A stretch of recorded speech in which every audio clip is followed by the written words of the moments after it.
Vamos a hablar de educación, de los resultados del CIMSE, pero no solo de las cifras, de los datos duros, de lo que es cuantitativo, sino también de algunos aspectos que son cualitativos que también se observan a través de esta prueba y que recordemos dan los alumnos de cuarto y octavos básicos, y lo queremos analizar de la perspectiva desde la región de los lagos, porque hay indicadores que pueden sorprendernos respecto también a cómo los alumnos, los profesores, la comunidad educativa ve ciertos aspectos que son muy relevantes dentro del proceso de la educación. Por eso tenemos de invitado a Carlos Delgado, que es el director de la macrozona sur de la Agencia de Calidad de la Educación. Gracias por estar con nosotros. Muchas gracias a usted por la invitación.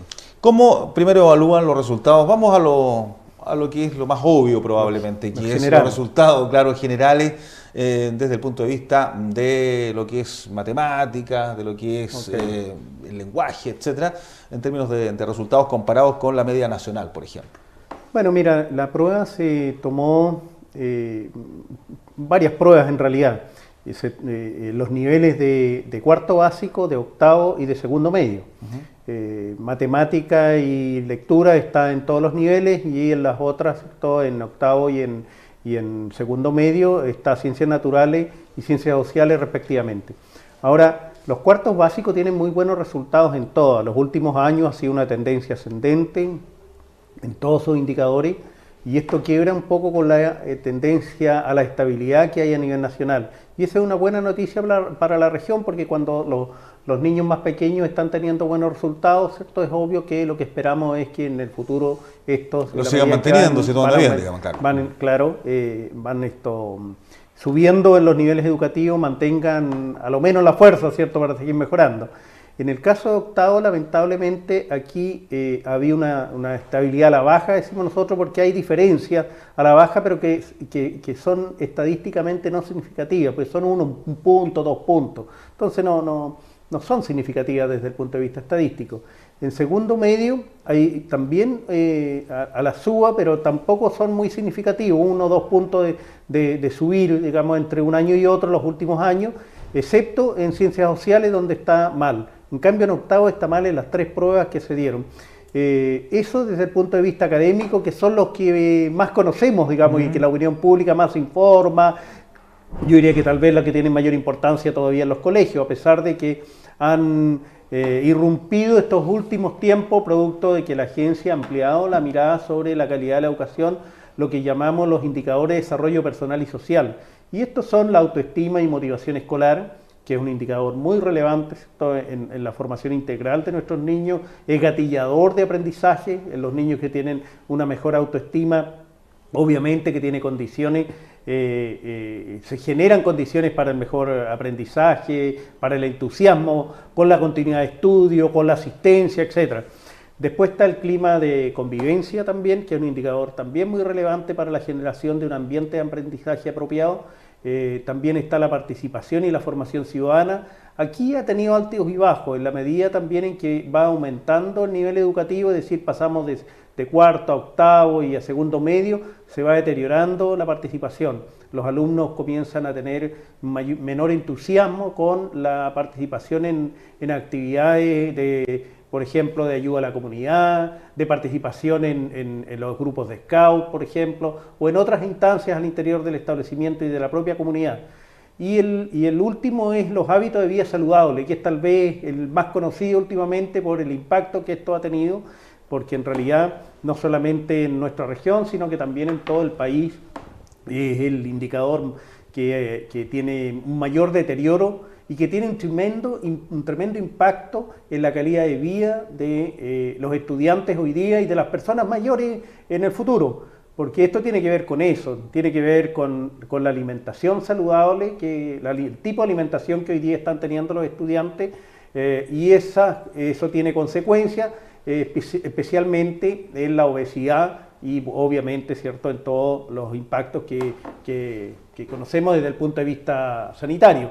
Entonces, ese indicador también comienza a deteriorarse en la medida en que aumentan los niveles de escolaridad y, por supuesto, ¿cierto?, eso es muy grave y la escuela obviamente no está en condiciones, ni el sistema educacional en su conjunto no está en condiciones de abordarlo solo. En cambio los otros son más de materia educativa. Este en cambio es de carácter más cultural, social. Tiene que ver también con la relación de la casa, de cómo los hábitos ahí probablemente de alimentación, de muchas deporte. escuelas, de hecho muchas escuelas se quejan de eso, de que ellos tienen programas donde promueven la alimentación saludable, la comida saludable, ¿cierto? La comida de la fruta, por ejemplo, pero llegan a la casa o llegan desde la casa con colaciones que... de comida chatarra de comida chatarra, claro, de comida rápida, ¿cierto? Que esto impactan todo lo contrario. Carlos, como agencia, ¿qué relevancia usted le da justamente? Porque aquí hay dos visiones respecto a las pruebas, ya sea el CIMSE, ya sea la PSU. Aquellos que son resultadistas y que dicen aquí lo que hay que observar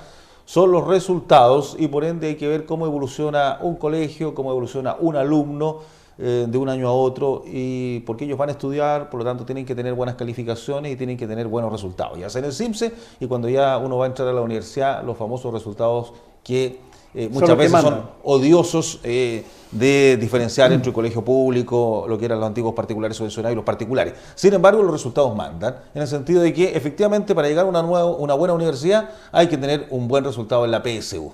Sí, para lograr estos buenos resultados en matemática o en comprensión lectora, sin embargo, ¿cierto? No es suficiente con que tengamos buenos profesores en esa disciplina, con que concentremos todas las energías en esas disciplinas o le demos más horas de trabajo a los profesores, ¿cierto? Y más exigencia a los alumnos en ello, sino que también hay que generar condiciones adecuadas que permitan que los estudiantes aprendan más, y no solamente matemática y lectura, sino que también ciencia, o las áreas de las ciencias sociales, o las artes, o el deporte. Y eso, esos factores asociados también hoy día le hemos estado otorgando mayor relevancia, porque la investigación educacional ha descubierto que estos son importantes. Por ejemplo, te decía inicialmente que la autoestima y motivación escolar es un gatillador precisamente del entusiasmo por el aprendizaje de parte de los alumnos. Aquellos estudiantes y aquellos profesores que promueven también la autoestima, los estudiantes a quererse, a decirse que son capaces, por ejemplo, de aprender más y que van a llegar lejos. Fíjate que los estudiantes que creen que ellos van a llegar a la educación superior y que los padres y profesores que creen que esos estudiantes van a llegar a la educación superior lo logran. Lo logran, sí, claro. Lo logran más, y claro, no es que lo logren todo, pero claro, porque hay una convicción del alumno, del apoderado, te das cuenta pero también tiene que haber una convicción del profesor. Por supuesto. Porque si hay un profesor desmotivado, no, muchachos, saben que ustedes en realidad hagan lo que hagan, no va a pasar porque ustedes son de un colegio público. Ese discurso yo lo he escuchado. Ustedes son pobres, exactamente, o que vienen de un colegio rural. No tiene ni una posibilidad de competir con el que llega en auto. Y la verdad que no es así. Si hay un esfuerzo del alumno, del entorno, perfectamente puede llegar. Por supuesto, mira, y en eso es fundamental, ¿cierto?, que el colegio sepa esas diferencias. Y eso lo está sabiendo recién ahora. Por eso es que nosotros decimos que todos los estudiantes pueden tener buenos resultados en matemáticas y en comprensión lectora si hay voluntades compartidas al interior del establecimiento, porque muchas veces los profesores no creen en sus estudiantes o creen menos que lo que creen que son capaces, por ejemplo, los padres. ¿Y cómo se cambia ese switch en el profesor? Porque en el profesor, pero también en los padres muchas veces. Muchas veces los padres también creen que sus hijos no son capaces de llegar lejos. Y muchas veces, ¿cierto?, ese tipo de comportamiento de parte de los padres, de los profesores, termina ahogando las aspiraciones de los propios estudiantes, de llegar precisamente más lejos. Entonces, esta voluntad de querer avanzar más tiene que ver también con aspectos cualitativos que antes no estaban estudiados, y que si nosotros concentramos todos nuestros esfuerzos en darle más horas y más energía, más recursos a matemáticas, esos estudiantes no van a aprender más matemáticas si no tienen desarrollado también esas otras habilidades. Exactamente. Y a propósito de matemáticas, yo lo quiero llevar a un tema ahí que probablemente todos lo vivimos cuando éramos estudiantes, ese temor a la asignatura de matemática. ¿Cuál es el respeto que merecen los profesores y profesoras? ¿Quién no se acuerda del viejo de matemática, de la vieja de matemática, que eran así homologados, así conocidos por el terror que les significaba muchas veces este ramo, que yo lo asimilo mucho con el terror que mucha gente le tiene o le tenemos, por ejemplo, al dentista. Y aquí hay un dato que me llamó la atención: más de la mitad de los estudiantes, 52% en cuarto básico y 56% en octavo básico, o sea, chicos de educación primaria, declara sentir temor a las pruebas de matemática y les resultan difíciles. Ellos tienen ese prejuicio. Y por lo tanto tienen más bajos resultados. Claro, porque nadie está en condiciones nadie en condiciones atemorizantes, ¿cierto?, va a tener un mejor desempeño. No solamente en materias de aprendizaje, sino que también en el mundo laboral. Si tú en el mundo laboral, ¿cierto?, tienes a los trabajadores, a las trabajadoras bajo un régimen de temor permanente, ¿cierto?, de acoso, obviamente el rendimiento va a ser más bajo. Lo mismo pasa acá con los aprendizajes de los estudiantes.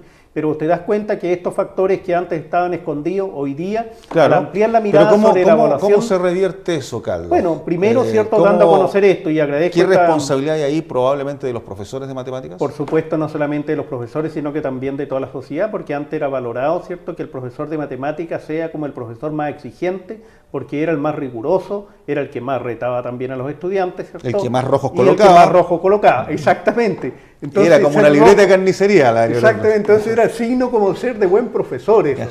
Y rojita. Y cómo le cambiamos el switch, el decirle que, miren, si mientras más rojo coloca usted a los estudiantes, ¿cierto?, eso da cuenta de su fracaso también como docente. Entonces, eso hay que cambiarlo, pero hay que cambiarlo sobre la base también de ¿cómo acercamos, evidencia? por ejemplo, centrando a lo mejor en las matemáticas, que tal vez es el ejemplo más práctico aquí, ¿cómo hacemos más amigable a los chicos en las matemáticas? Independiente del profesor, que sea A, B o C, digamos, ¿cómo lo hacemos que este mundo, que es efectivamente exacto, que no tiene un resultado A o B, es A? Pero por lo mismo, porque es práctico precisamente, tiene que ser más contextualizado. O sea, uno especialmente, mira, nosotros tenemos hoy día una propuesta que difundimos en los colegios para que se sumen y lo hagan a través de la plataforma de la Agencia de Calidad, que se llama la evaluación progresiva, en séptimo año básico. De primero a séptimo básico, el desarrollo del currículo está centrado en las habilidades prácticas, digamos, en lo concreto. Y bueno, ahí hay un tremendo espacio en la educación básica, ¿cierto?, para llevar las matemáticas fuera de la sala de clase, por ejemplo, para ejemplificar con la realidad. ¿Por qué no? El profesor de matemática no puede hacer una salida a terreno.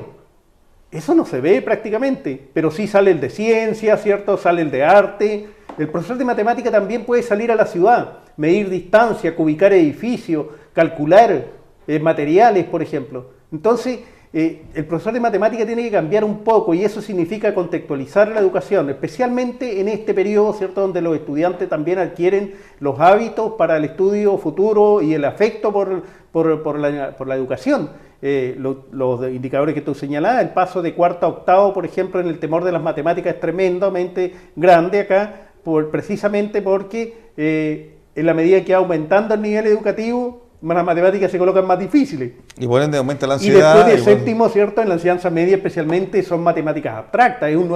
La matemática es un lenguaje. Y entonces, para aprender este lenguaje, ¿cierto?, hay que hacerlo también contextualizado a lo que es significativo para el estudiante. Y por eso los profesores de matemática también, ¿cierto?, tienen que cambiar su forma de enseñar. Muchos lo están haciendo, por supuesto. Muchos lo están haciendo. Hay debates de matemática, hay competencias hoy día que son de carácter aplicado, o sobre la base de resolución de problemas, o de retos propiamente tal, que son otras estrategias, en las cuales los estudiantes trabajan en conjunto para resolver un problema, para buscar una aplicación a una solución, ¿cierto?, dada en el tema ambiental, por ejemplo. Claro. Bueno, entonces, las matemáticas además están en todo, claro, están en la música, en la ciencia, en todo. Por lo tanto, ese es el desafío significativo probablemente para nuestros estudiantes básicos y también medios. Aquí estaba viendo que la ansiedad aumenta en la medida que aumentan también los cursos. Lo que te decía. Y aumenta en las mujeres. Sí. Un 62% en segundo medio sufre de ansiedad académica versus un 50% de los hombres. Por claro, tanto, entonces te das cuenta que esas no pueden ser buenas condiciones para el buen desempeño docente tampoco. Entonces, en la escuela también hay que tomar conciencia de que esos factores son muy relevantes para seguir mejorando. Si una escuela quiere mejorar en la implementación de su proyecto educativo, de su proyecto académico, obviamente estos factores que antes no los conocía, que hoy día se están investigando y que se entregan asociados a la calidad de la educación, porque la calidad no es solamente matemática y lectura, sino que también es esto, genera condiciones para el mejor aprendizaje. Lo mismo, por ejemplo, este otro indicador de desarrollo personal y social que te señalaba, que es la convivencia escolar. La convivencia escolar genera condiciones sumamente gatillantes del aprendizaje de los estudiantes, porque les permite trabajar de manera colaborativa, y lo mismo a los profesores. En las escuelas donde se trabaja de manera colaborativa, los profesores tienen mejores resultados con sus estudiantes, porque genera complicidades, confianza, y en esos ambientes obviamente los estudiantes aprenden más. Uh-huh. Bueno, la expectativa sin duda que me llamó la atención, que sea La medida expectativa de crecimiento. De crecimiento, de alcanzar claro. Efectivamente un objetivo, pensar que un estudiante, por muy colegio vulnerable que sea, colegio rural, que a lo mejor no están las condiciones dadas, ni cuantitativa ni cualitativamente, si se pone como objetivo que ese niño puede llegar, y lo cree el profesor, lo cree el apoderado, lo cree la comunidad escolar, lo más probable es que va a llegar. Porque hoy día, a diferencia de lo que ocurría probablemente 30 años atrás, existen las becas, existe la gratuidad en la educación. ¿Por qué no un alumno de una pequeña escuela rural vulnerable de Chiloé no va a llegar a la Universidad Católica o a la Universidad de Chile? Por supuesto, y eso está ocurriendo, y eso se puede ejemplificar de muchas maneras, ¿cierto? Por ejemplo, hay establecimientos que tienen programas en los cuales traen a sus exalumnos y los muestran de ejemplo, por ejemplo, haga la redundancia, sí, claro, eso es motivador. Eso produce un tremendo impacto en los porque es el reflejo de que se puede lograr. Vino de la misma localidad, de las mismas condiciones que yo, mira, y pudo. Entonces, yo creo que eso es bueno instalarlos como prácticas al interior de los establecimientos educacionales. Bien, pues Carlos, podríamos seguir hablando porque este tema sin duda es apasionante. Sí. La educación es un tema que tenemos que poner en valor, no solo a través de la discusión de lo que fue, probablemente si estaba o no de acuerdo con la reforma educacional, si su colegio es una corporación, es un colegio privado, es un colegio público, si bien eso es parte de nuestra realidad, yo creo que esto es tanto más relevante, hablar de lo que ocurre dentro de la sala de clases, de lo que puede ocurrir en una prueba que no solo tiene que ser medida en términos cuantitativos, si saqué una mejor o peor nota, sino también en estos aspectos que son la convivencia, las expectativas de un alumno, la ansiedad que me puede producir una determinada asignatura. Carlos, yo te quiero agradecer que hayas estado con nosotros. Muchas gracias a ti, invito a toda la comunidad a entrar en nuestra página web, agenciaeducación.cl, y puede encontrar toda esta información y más todavía y referida a su propio establecimiento. Sin duda que estaremos conversando más adelante para hablar de esto y otros temas tan interesantes. Carlos Delgado, entonces, quien es el director de la macrozona sur de la Agencia de Calidad de la Educación aquí en esta parte del país. Junto a él estamos despidiendo la presente edición de El Pulso de la Noticia. Usted lo sabe, el pulso de la región aquí en Vértice TV. Hasta pronto.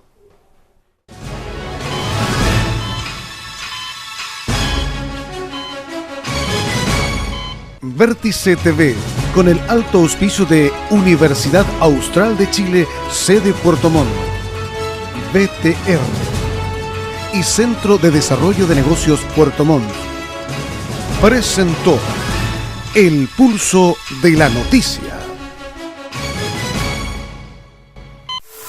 Hemos trabajado durante 2 años para construir el nuevo Colegio Patagonia Puerto Varas. A su moderna infraestructura hemos sumado espacios necesarios para el desarrollo integral de los alumnos, idiomas inglés y chino mandarín, plan intensivo para PSU, formación ciudadana, actividades artísticas y deportivas. Inscripciones desde medio mayor a cuarto medio para la admisión del año 2019. Cupos limitados, excelencia académica y excelencia humana. Calle Villarrica 3003, esquina Ricardo Neumann. Informaciones en el fono 9422-83924 o en colegiopatagoniapuertovaras.cl. Tras el reciente anuncio por parte de medios de comunicación de la entrada en vigencia del registro obligatorio de mascotas, el municipio de Puerto Montt aclara lo siguiente. El registro obligatorio de mascotas, caninos y felinos va a ser exigido recién 180 días después de publicados los reglamentos de la Ley sobre Tenencia Responsable de Animales de Compañía. Antes de ese plazo, no hay multas asociadas al registro. El municipio de Puerto Montt se encuentra en proceso de habilitación del espacio físico y de contratación de los profesionales que tendrán a su cargo tanto el registro de las mascotas como la implantación del microchip. Toda mascota, canino o felino que quiera ser inscrito debe tener el microchip. Sin ello, es imposible realizar el registro. El dueño de la mascota tiene la opción de elegir en dónde se implantará el microchip a su mascota. La única condición es que el microchip debe contar con un número identificatorio de 15 dígitos. Cuando el municipio habilite el lugar y a los profesionales, se van a tener las siguientes opciones. Si el usuario va a esterilizar a su mascota, la implantación del microchip es gratuito. Si su mascota ya está operada, o por si otro motivo el usuario no quiere operar a su mascota y solo requiere del microchip, se efectuará un cobro mínimo por la implantación del mismo. La ciudadanía en general puede realizar el registro en la página web www.registratumascota.cl, para lo cual deberán contar con su clave única emitida por el Registro Civil. informó Municipalidad de Puerto Montt.